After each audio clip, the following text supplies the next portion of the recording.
হৃদ্যতা, তিলোত্তমা, অপ্সরী, অপরূপা সুন্দরী তুমি। তোমার প্রতি আমার অনুভূতি বসন্তের প্রথম ছোঁয়ার মতো। বসন্তে যেমন বৃক্ষে বৃক্ষে নবীন কুড়ি মেলে, শাখা প্রশাখা প্রসারিত হয়, ঠিক তেমন আমার অনুভূতির কারুকাজ। তুমি আমার ভোরের প্রথম পাখির কুজন আর সকালের এক কাপ চা।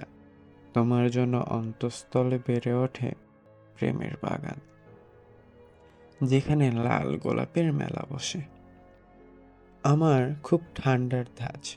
এক আষাঢ়ি বিকেলে বৃষ্টির ছোঁয়া থেকে লুকাতে ঠাঁই নিয়েছিলাম তোমাদের বাড়ির এক কোণে, যেখানে মোটামুটি বৃষ্টি আড়াল হয়।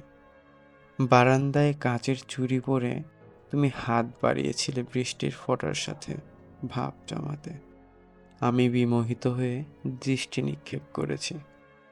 তোমার কাজল চোখের মায়া, অধরের কোল ঘেঁষে পাগল করা হাসি আমি বড্ড ভালোবাসি। তোমার এলো চুলের সৌন্দর্য কালো গোলাপকেও হার মানায়। তোমার চাহনি যেন এক সমুদ্রের ডাক। আমি এক ডাকে পাড়ি জমাতে রাজি উত্তাল সমুদ্রে। ডুবে যাব অনায়াসে, কোনো পরোয়া নেই।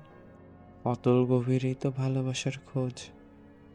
অনুভূতি প্রকাশে বাধা নেই, লিখে ফেললাম তোমার নামে। রাগ করো না মেঘলা মনে, যদি পারো ভালোবাসে সঙ্গোপনে। এতে এক মুঠো অনুভূতি। কলমে আশা রোজমেরি।